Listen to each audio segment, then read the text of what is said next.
이솝 우화에 보면 이런 이야기 하나가 있습니다. 장날에 어떤 아버지와 아들이 나귀를 팔기 위해 장으로 향하고 있었습니다. 나귀를 몰고 길을 걸어가고 있는데 그 모습을 본 주변의 사람들이 수군거리기 시작합니다. 아니, 나귀를 두고 두 사람이 미련하게 어찌 걸어가느냐라고 하는 핀잔 섞인 그런 말이었던 거죠. 아버지가 생각해 보니까 그 말이 맞는 것 같습니다. 굳이 나귀를 두고 두 사람이 걸어서 나귀를 몰면서 갈 이유가 없다고 생각했던 것이죠. 그래서 아버지는 나귀 등에 아들을 태우고 장을 향하고 있었습니다. 그런데 그 모습을 본 사람들이 또 수근거립니다. 아니, 젊은 사람이 예의가 없어도 그렇지 어찌 부모를 두고 나이 많은 사람을 두고 걸어가게 하고 자신이 나귀를 타고 가느냐라는 것이었습니다. 아버지가 생각합니다. 그 말도 일리가 있는 것 같습니다. 이제는 아버지가 나귀를 타고 아들이 걸어갑니다. 그 모습을 본 사람들이 또 수군거리기 시작합니다. 부모가 되어서, 어른이 되어서 자녀를, 나이 어린 사람을 사랑할 줄 알아야지 어떻게 부모는 편하게 가고 아들은 힘들게 걸어가느냐. 아버지가 생각해 보니까 또 그 말이 맞는 것 같습니다. 그래서 아버지와 아들이 둘 다 나귀를 타고 장으로 향하고 있습니다. 그 모습을 본 또 다른 사람들이 수군거리기 시작합니다. 뭐라고요? 아니, 나귀가 힘이 있으면 얼마나 힘이 있다고 작은 나귀 등에 두 사람이 다 나귀를 타고 나귀를 혹사시키느냐라는 수군거림이었던 거죠. 아버지가 생각합니다. 그 말도 일리가 있는 것 같습니다. 그래서 사람들의 말을 듣고 나귀의 발을 묶어서 긴 장대를 끼워서 아버지와 아들이 나귀를 메고 걸어갑니다. 저들 앞에 작은 강 하나가 놓여 있습니다. 그 강을 건너가고 있을 때 그 모습을 본 사람들이 이제는 박장대소를 합니다. 너무도 우스꽝스러운 모습이었던 거죠. 웃는 사람들을 쳐다보다가 그만 아버지와 아들이 발을 헛디습니다. 그리고는 장대가 부러지고 나귀는 강물에 휩쓸려 떠내려 가버립니다. 이 이야기는 무엇을 말해주고 있는 거겠습니까? 세상 사람들은 다른 사람들이 나를 어떻게 생각할까? 그것에 대해서 민감하게 반응한다는 겁니다. 다른 사람들에게 좀 더 잘 보이고 싶고 다른 사람들에게 인정받고 싶은 그것, 그래서 연중에 마음을 쓰는 것도 그런 이유 때문이라는 거죠. 그런데 어떻습니까? 다른 사람들의 판단에 휘둘리다 보면 자신도 모르게 소신 없는 삶을 살아가게 된다라는 것을 이야기 우화 속에는 말해주고 있다는 겁니다. 그러면 여러분, 믿음의 삶, 믿음의 인생을 살아가고 있는 우리들은 어떻습니까? 다른 사람 눈치 보지 않고 다른 사람 신경 쓰지 않고 그렇게 살아가야 하는 겁니까? 그렇게 살아갈 수 있습니까? 아닙니다. 성경에서도 뭐라고 말씀하고 있냐면 로마서 12장 18절 말씀에 보면 이렇게 말씀하고 있습니다. 할 수 있거든 너희로서는 모든 사람과 더불어 뭐라고 말씀하냐면 화목하라. 할 수 있거든 최선을 다해서 혼자 독불장군처럼 모난 사람처럼 살아가지 말고 둥글게 다른 사람들과 어울려 물론 눈치 보면서 다른 사람들의 신경 쓰면서 살아라 라고 말씀하는 것은 아니겠으나 이렇게 말씀하고 있습니다. 할 수 있거든 모든 사람들과 화목하며 살아라. 여러분 주변 사람들과 화목하게 살아가기 위해서는 어떻게 해야 됩니까? 앞서 말씀을 드렸던 것처럼 눈치 볼 수밖에 없습니다. 다른 사람들의 시선을 신경 쓰면서 살아갈 수밖에 없을 겁니다. 그런데 다른 사람들의 판단, 다른 사람들이 나를 어떻게 인식하느냐, 생각하느냐, 다른 사람들의 시선, 그것에만 치중하며 살아가다 보면 다른 사람들의 비율을 맞추는 사람으로 전락해 버리고 만다는 거죠. 누군가가 나를 칭찬해 주면 기뻐하다가도 또 어떤 다른 사람들이 나를 손가락질하면 비난하면 그 말 때문에 그것 때문에 실망할 수밖에 없는 그런 인생을 살아갈 수밖에 없더라라는 겁니다. 내 주변의 사람들과 로마서에서 말씀하는 것처럼 화목하고 화평한 그런 관계를 이루기 위해 다른 사람들의 판단을, 다른 사람들의 시선을 인식하는 것도 좋겠지만 그것에 너무 치우치다 보면 결국 성경은 우리에게 말씀해 주고자 하는 것이 무엇이겠습니까? 하나님과의 거리가 멀어지게 된다. 다른 사람 시선, 다른 사람의 판단, 그것 신경 쓰지 말라고 분명히 성경은 말씀하고 있지 않습니다. 신경 쓸 필요가 있다. 신경 쓸 이유가 있다. 그런데 지나치게 너무 사람들의 판단과 인식에 신경 쓰다 보면 하나님과의 사랑의 거리는 멀어질 수밖에 없다. 이것을 유의하고 이것을 경계하고 이것을 조심하라라고 성경은 우리에게 말씀해 주고 있다는 거죠. 오늘 본문을 통해 우리에게 말씀해 주시는 주님의 메시지가 또한 그와 같습니다. 바울이 전도를 합니다. 전도 여행이라고 말을 하죠. 유럽 대륙을 거쳐서 고린도라고 하는 지역으로 전도를 갑니다. 복음을 들고 나아갑니다.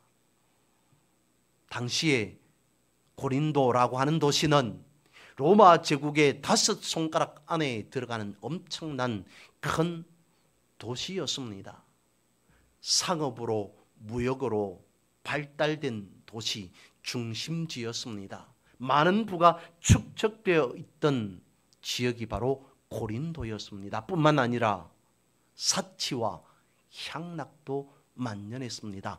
거기뿐이었을까요? 아닙니다. 엄청난 우상으로 찌든 지역이 바로 고린도였습니다. 어둠의 도시이기도, 영적으로 바라볼 때 어둠의 도시이기도 하다는 거죠.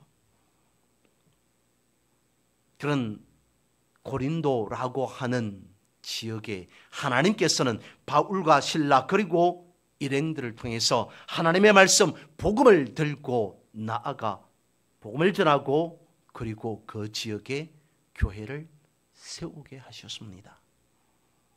그 중에서 고린도전서 오늘 본문의 말씀 4장을 통해서 말씀하시고자 하는 이야기는 권면은 무엇이겠습니까? 오늘 본문의 말씀을 알고자 하면 고린도전서 1장으로 갈 필요가 있습니다. 고린도전서 1장 12절 말씀에 보면 고린도 교회 안에 파벌이 형성되어져 있더라라고 말씀하고 있습니다. 어떤 파가 있었냐면 바울파가 있었고요, 게바파가 있었고, 아볼로파가 있었고, 심지어 그리스도파와 같은 이런 파당이 형성되어 있었던 교회가 고린도 교회들라는 겁니다. 바울파라고 하는 사람들이 한 말은 그렇습니다.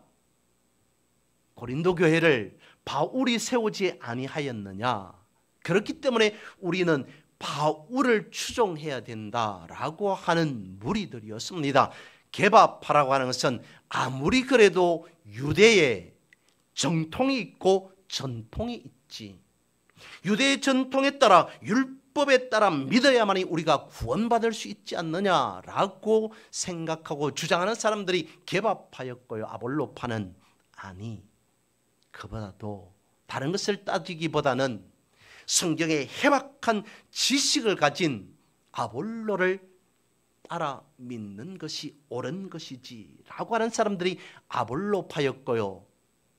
아니, 지금 당신들이 무슨 말을 하고 있습니까? 어떻게 사람들의 눈치를 바라보고 사람들의 생각, 사람들의 주장을 따라 살아갈 수 있습니까? 오직 우리는 그리스도만을 추종해야 됩니다. 그리스도를 믿고 살아가야 됩니다. 라고 말하는 사람들이 그리스도파였습니다. 여러분들은 어떻습니까? 게바, 아볼로, 바울, 그리스도 어떤 파여야 된다고 생각되십니까? 그래서 바울은 그 이후에 계속 이어서 설명하고 있습니다. 고린도전서 3장 말씀에 보면 여러분, 분명히 우리에게 주어진 사람의 일과 하나님의 일이 있습니다 라고 하면서 비교하면서 설명해 주고 있습니다. 바울이 말하고 있습니다. 나는 심었고 아볼로는 물을 주었으며 자라게 하신 분은 하나님이시지 않느냐 라고 말하고 있습니다. 무엇을 사도 바울이 고린도 교회에 말해주고 있는 겁니까? 바울파가 맞다, 게바파가 맞다, 무슨 파가 맞다 라고 말하는 것이 아니라는 거죠. 왜 파당을 형성하느냐, 파벌을 조장하느냐 라고 하는 그 말을 이와 같이 사도 바울은 비교 설명해 주고 있었습니다. 그래서 오늘 본문으로 돌아와 보면 고린도전서 4장에서 1절 상반절에서 이렇게 말합니다. 여러분, 우리 모두는 그리스도의 일꾼된 자들입니다. 여러분, 우리는 어떤 파에 소속되어야 할 사람들이 아닌, 파당을 형성해야 될 사람들이 아닌 어떤 사람들이고, 우리 모두는 그리스도의 일꾼입니다. 그리스도의 일꾼으로 모여야 됩니다. 그리스도의 일꾼이 되어야 합니다. 그리스도의 일꾼으로 살아가야 합니다 라고 말하고 있습니다. 여기서 말씀하고 있는 일꾼이라고 하는 그 의미는 어떤 사람들은 이렇게, 어떤 사람들은 저렇게 설왕설래 해석을 달리 하기도 합니다만, 그 중에 일꾼이라고 하는 해석 중에 이런 의미가 있다라고도 합니다.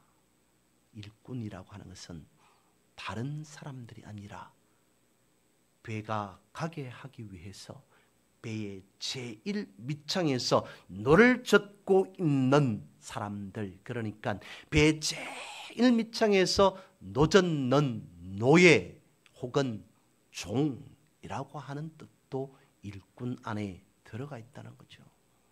여러분, 우리는 하나님의 구원의 방주의 제일 밑창에서 노를 젓는 그런 하나님의 종들이 아닙니까? 하나님에게 붙잡힌 바 된 사람들 아닙니까? 그런 측면에서 우리 모두는 그리스도의 일꾼 아닙니까? 라고 사도 바울이 오늘 본문에서 고린도전서 4장에서 말해주고 있습니다. 종이, 여러분, 자신의 주장이 있을 수 있습니까? 자신의 권리가 있다는 겁니까? 자신의 영광이 있다는 겁니까? 그것이 아니라는 거죠. 바울파도 게바파도 그 어떤 파도 아니라는 겁니다. 우리 모두는 하나님의 영광을 위해 일해야 되는 그런 일꾼뿐이다 라는 것을 1절 상반절에서 말해주고 있고, 이어서 사도 바울은 이와 같이 말합니다.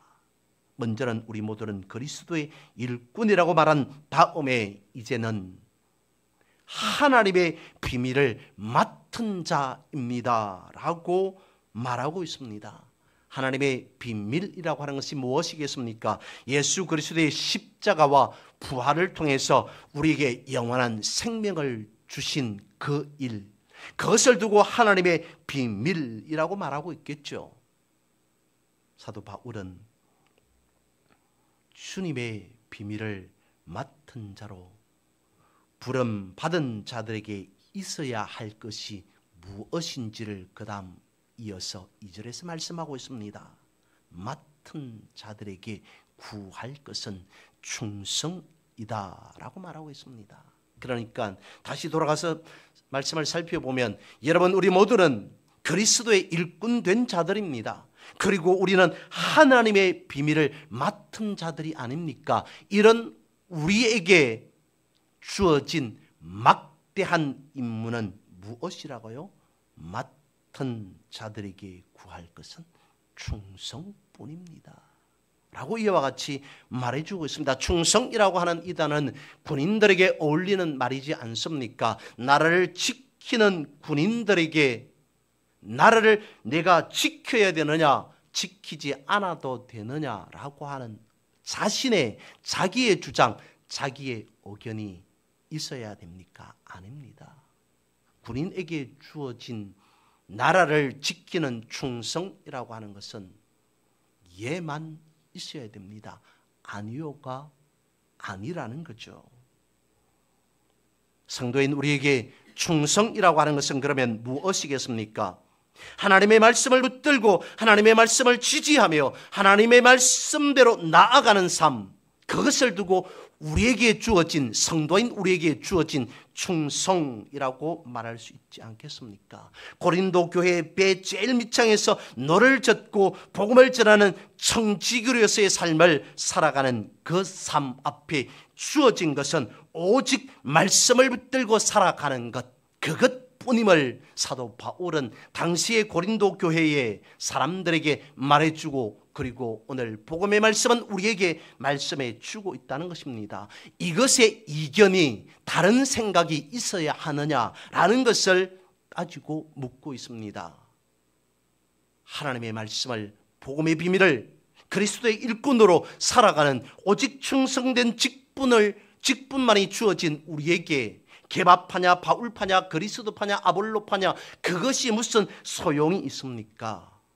그런 것은 아무것도 필요 없습니다 라고 말하고 있습니다. 여러분, 하나님의 말씀이 없는 자기 열심은 결국 고린도 교회에 있었던 무슨 파와 같이 그런 파벌을 만들게 되는 것이고,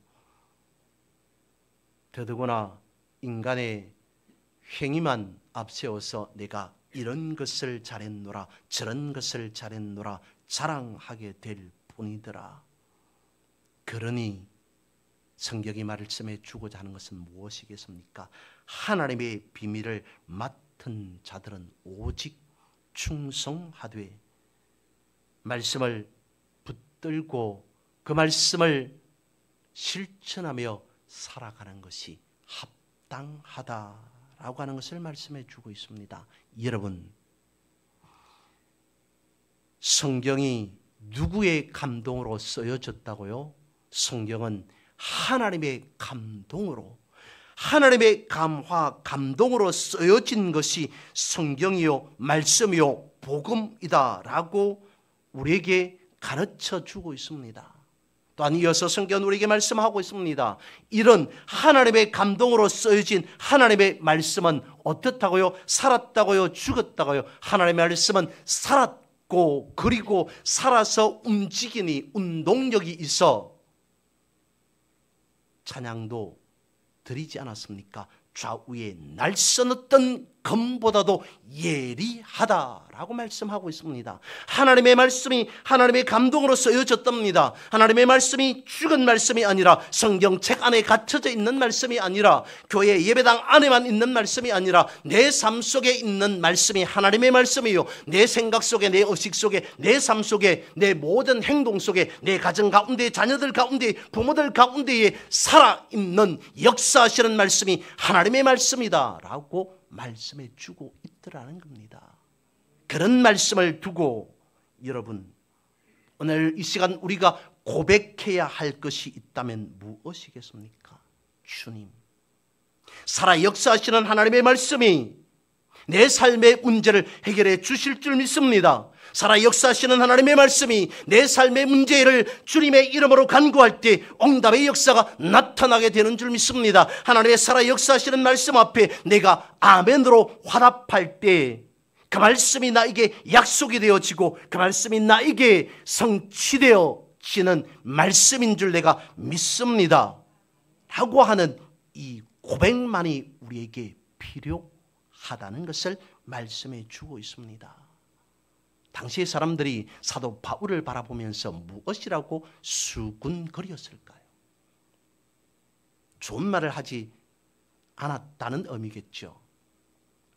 사람들이 어떻게 수군거렸겠습니까? 저 사람은 사도 바울 보고 주변의 사람들이, 다른 부정적인 인식을 가지고 있던 그런 사람들이, 저 사람은 주님으로부터 부름 받은 적도 없는 사람이야, 저 사람이 어떻게 사도라고 불릴 수 있겠나. 직접 성경에 그렇게 기록하고 있기도 하죠. 저 사람이 어떻게 사도이냐, 저 사람이 어떻게 예수 그리스도의 제자이냐. 예수 그리스도의 제자라면 최소한 예수님과 함께 3년 정도는 따라다녀야 되는데 사도 바울은 그렇지도 않은 사람이 아니지 않느냐. 사람들이 그렇게 수군거립니다. 뿐만 아닙니다. 사도 바울이 바울 되기 전에 어떤 사람인 줄 사람들도 알고 있습니다. 그리스도인들을 능멸했던, 그런 일에 앞장섰던 사람이, 예수를 믿는 사람을 감옥에 집어넣는 데에 앞장섰던 사람이 어떻게 사도라고, 어떻게 바울이라고, 주님의 제자라고 말할 수, 이런저런 여러 가지 온갖 수군거림이, 비난의 말들이 그의 귀에도, 사도 바울의 귀에도 들리지 않았겠습니까?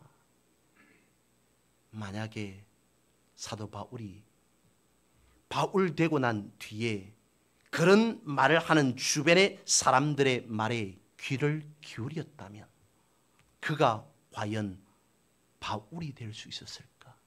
그가 과연 사도 바울로서의 인생을, 삶을 살아갈 수 있었을까? 그렇지 못했을 겁니다. 여러분, 사도 바울이 어땠다라고 하는 것은 이미 성경에 기록되어져 있고 우리가 알고 있는 바입니다. 우리가 생각해 봐야 됩니다. 우리가 복음대로, 말씀대로 따라 살아가고자 할 때 나는 무슨 일이 있어도 복음 앞에서 흔들리지 않으리라. 지난 주일의 말씀을 그렇게 드렸습니다.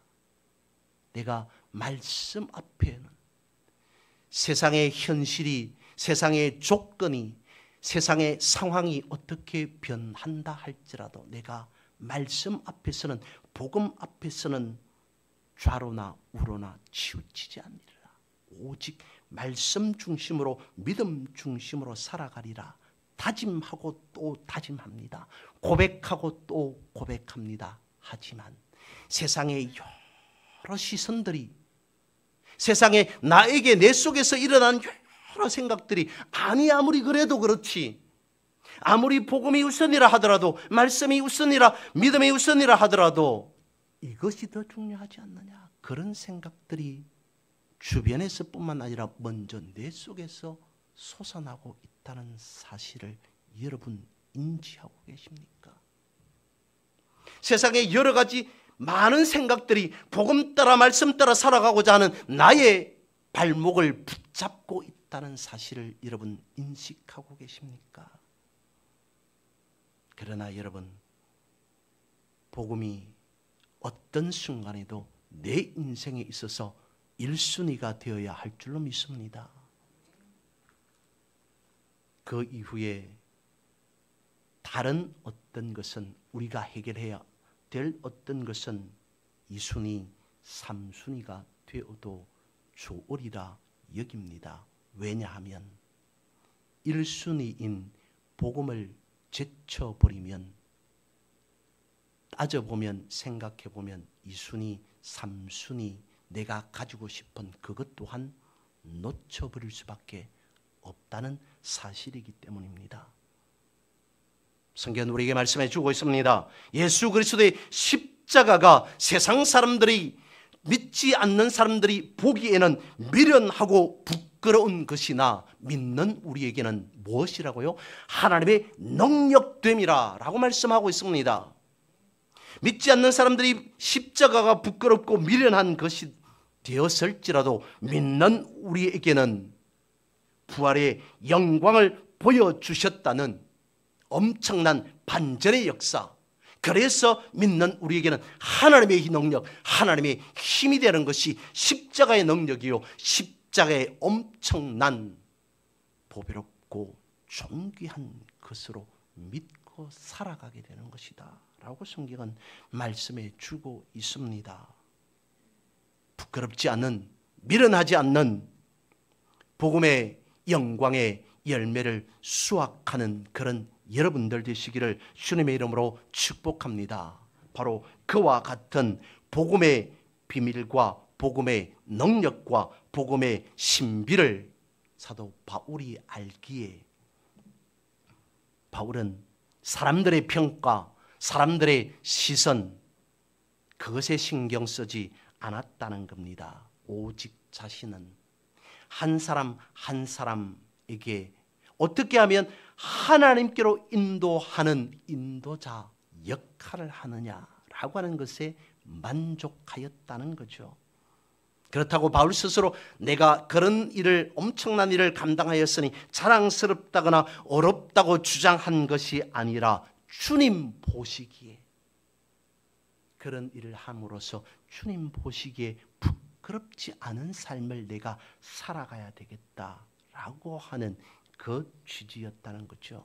오늘 본문도 바로 그런 연장선상에 있는 말씀입니다.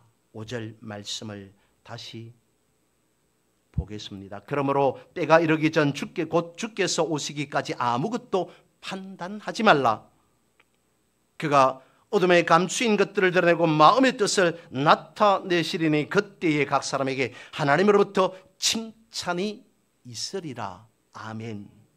무엇을 깨닫게 해주는 말씀이겠습니까? 앞구절에서 판단하지 말라고 한 것은, 다시 판단하지 말라고 한 그 말씀을 다시 한번 우리에게 당부해주고 강조해주고 있습니다. 왜 그렇습니까? 사람의 판단은 겉모습에 치우친 판단이요, 자기 중심적이기 때문에 오직 하나님으로만 판단하게 하라라고 말하고 있다는 것입니다. 하나님의 판단만이 옳다는 겁니다.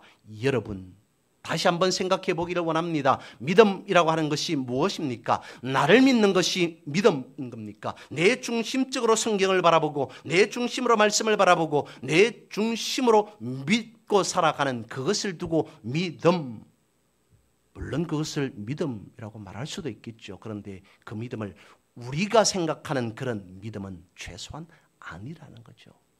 여기서 우리가 말하고 있는 믿음이라고 하는 것은 그것을 말하는 것이 아닙니다.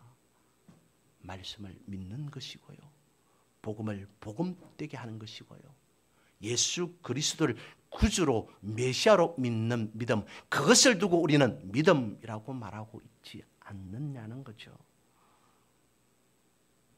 그러면 복음이라고 하는 것은 무엇입니까? 사람들이 모였습니다. 개바파가 옳다, 바울파가 옳다, 무슨 파가 옳다라고 말합니다. 그 사람들의 주장을 들으면 그 주장이 맞는 듯합니다. 그런데 그걸 두고 복음이라고 말할 수 있겠습니까? 아니라는 거죠.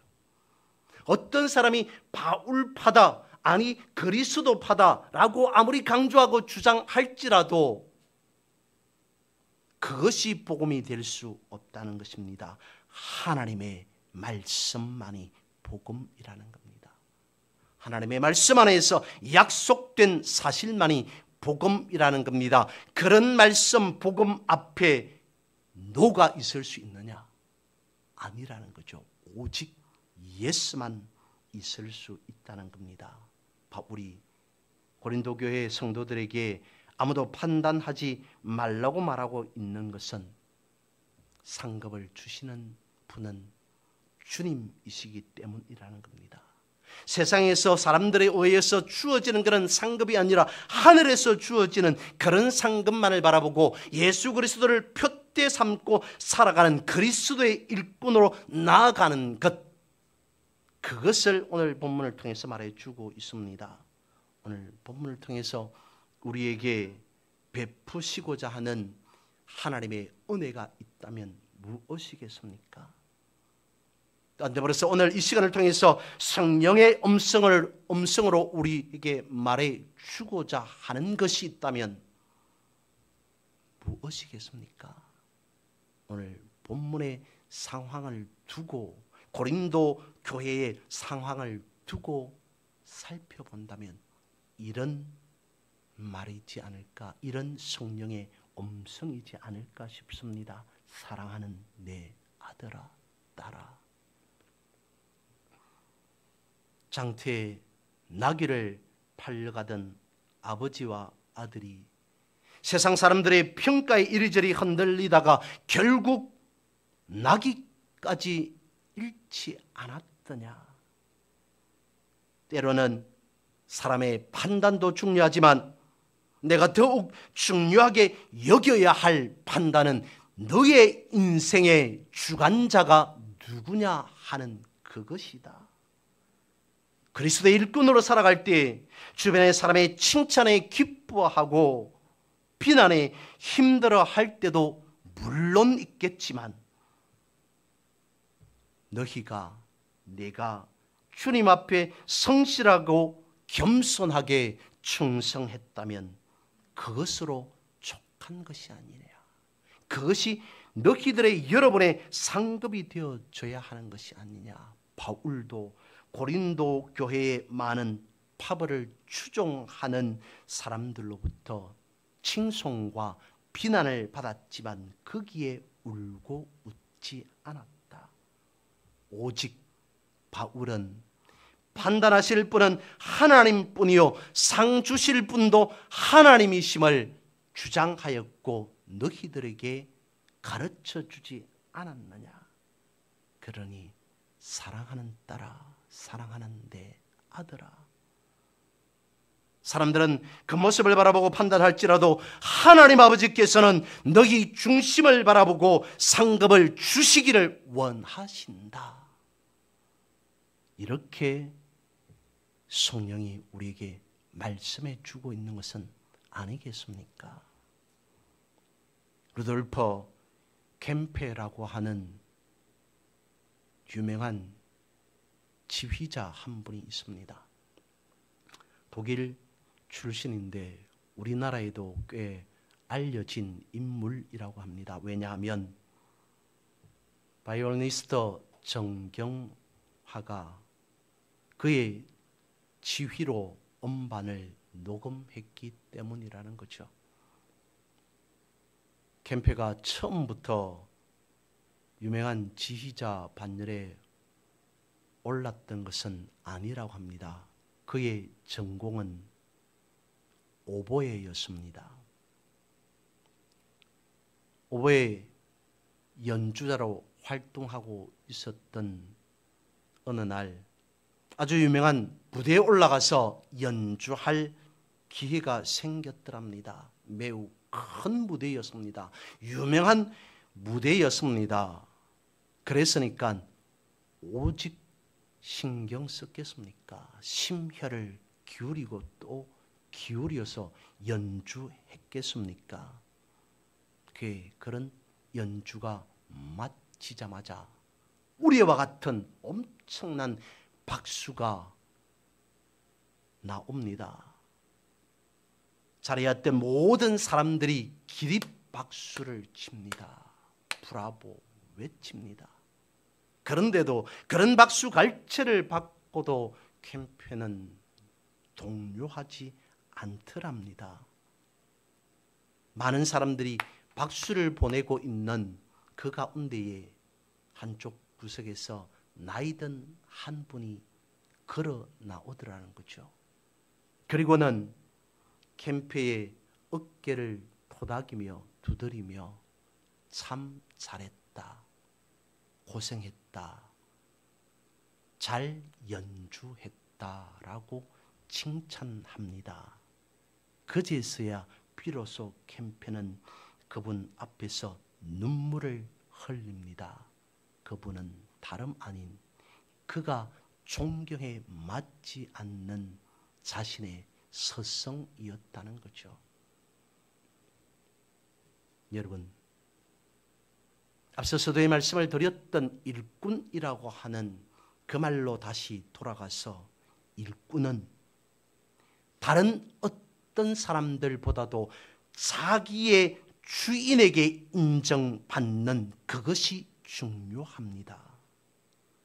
우리 자신은 어떻다는 겁니까? 우리의 인생의 주관자 되시는, 우리의 인생의 주인 되시는 하나님으로부터 인정받는 것, 그것이 내 삶에 있어서 가장 중요하다는 사실 앞에 아멘이십니까? 그렇기 때문에 우리가 주님의 이름으로 기도합니다. 주님 앞에 나와서 기도합니다. 우리가 기도할 때에 주님께서 가장 기뻐하실 기도가 있다면 어떤 기도이겠습니까? 주님, 나는 부족할 수밖에 없습니다. 나는 연약합니다. 하지만 주님께서 나에게 맡겨주신 그 일에 충성된 일꾼이 될 수 있도록 주님, 나에게 은혜 베풀어 주십시오. 이 세상의 어떤 누구의 판단보다도 오직 나에게 상급을 주실 주님은 나의 주인이시니 나는 주님께로만 칭찬받기를 원합니다. 그 어떤 표대보다도 예수 그리스도라는 표대를 바라보며 이 땅 나라를 위해 충성하고 헌신하는 것이 아니라 이 땅의 삶에 치우쳐 살아가는 그런 인생이 아니라 주님 나라, 하나님 나라에 충성된 일꾼으로 살아가게 해 주십시오. 그리하여서 주님께서 그런 나의 삶을 바라보시고 잘했다고 칭찬하시고 주님으로부터 받은 그 칭찬의 은혜로 살아가는 삶이 되게 해 주십시오. 주님 나라에 향기 나는 나의 인생 되게 해 주십시오. 그런 기도가 주님께서 우리를 통해 듣기 원하시는 기도 아니겠습니까? 주님은 우리에게 이렇게 말씀하시는 듯합니다.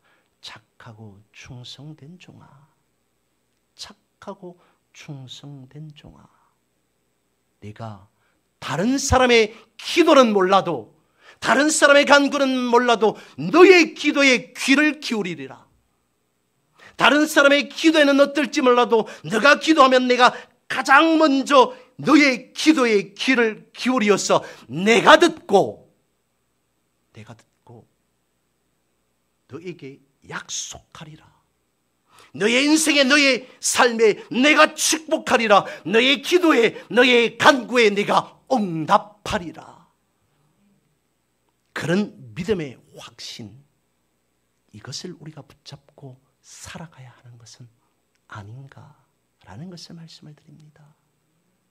말씀을 맺습니다. 오늘은 산상변모 주일입니다. 예수님께서 어느 날 한 산으로 올라가셨습니다. 제자들이 보는 앞에서 예수님의 광채가 예수님께서 광채가 나기 시작합니다. 엄청나게 거룩한 모습으로 변했습니다. 그런 가운데에 하늘에서 구름 속에서 이런 음성이 들립니다. 누가복음 9장 7절 말씀에 보면 이는 내 사랑하는 아들이니 너희는 그의 말을 들으라. 이는 내 사랑. 하늘에서 음성이 들립니다. 그러면서 변화된 주님의 그 영광 속에 들리는 음성이 이는 내 사랑하는 아들이니 너희들은 그의 말을 그의 음성을 들으라. 무슨 말이겠습니까? 물론 다른 해석이 필요 없는 말씀이겠습니다만 이런 의미지 않겠습니까? 주님의 말씀을 듣는다는 것은, 주님의 음성을 듣는다는 것은 주님으로부터 칭찬받는 삶이 되어라, 그런 말씀 아니겠습니까? 그런데 당시에 주님과 자리했던 제자들은 주님의 말씀을, 주님의 음성을 들었습니까? 아닙니다. 주님으로부터 변화산에 참여하였던 사람들은 칭찬 듣지 못했습니다. 오히려 꾸지람을 들었다라고 해야 되겠죠. 자신들의 생각, 자신들의 주장, 자신들의 판단이 앞섰기 때문이었습니다. 여러분, 이제 우리는 오늘 본문에서 성경에서 말씀하기로 그리스도의 비밀을 맡은 자, 하나님 나라에 충성된 일꾼이라고 말씀하고 있습니다. 오직 우리를 판단하실 분은 주님이시라는 거죠. 그래서 우리는 누구를 바라보고 살아가야 된다는 것입니까? 주님을 바라보고 살아가야 된다는 겁니다. 우리에게 가장 귀하다고 여기는 그것조차도 주님을 바라보고 나아갈 수 있는 믿음의 담대함, 그것을 주님은 말씀하고 있습니다. 그것을 우리에게 은혜로 주셨습니다. 우리가 이 은혜를 누리고 영광의 면류관을 받고 살아가는 저와 여러분, 우리 모두가 되기를 주님의 이름으로 선포하고 축복합니다.